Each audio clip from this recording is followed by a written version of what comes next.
ये concept English plus है और आज हम बात करने वाले हैं इट और दिस के कॉन्सेप्ट पे।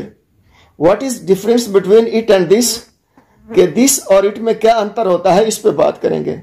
वेल, नंबर 1, अगर कोई चीज फिजिकली हमारे सामने मौजूद है और उस फिजिकल चीज जो हमारे सामने मौजूद है उसकी तरफ इशारा करना हो तो इस्तेमाल होता है दिस।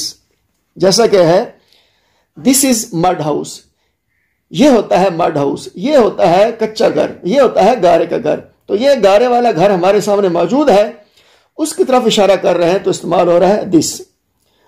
और अगर ऐसी चीजें जो फिजिकली हमारे सामने मौजूद ना हो और उनकी जानिब इशारा करना हो तो फिर इस्तेमाल होता है इट।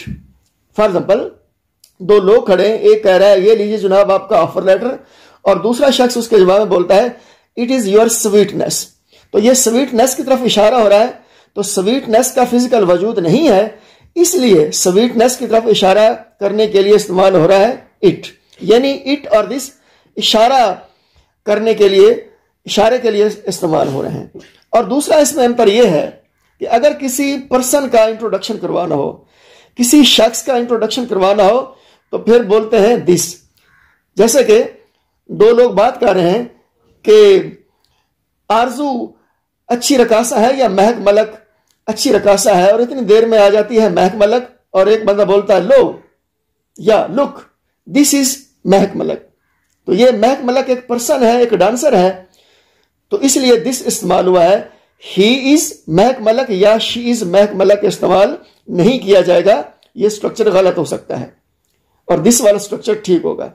और दूसरा जो है इसमें फर्क वो ये है कि दिस तो पर्सन का इंट्रोडक्शन देने के लिए इस्तेमाल हो पा रहा है, अगर एनिमल की तरफ इशारा करना हो तो फिर इट के साथ होगा।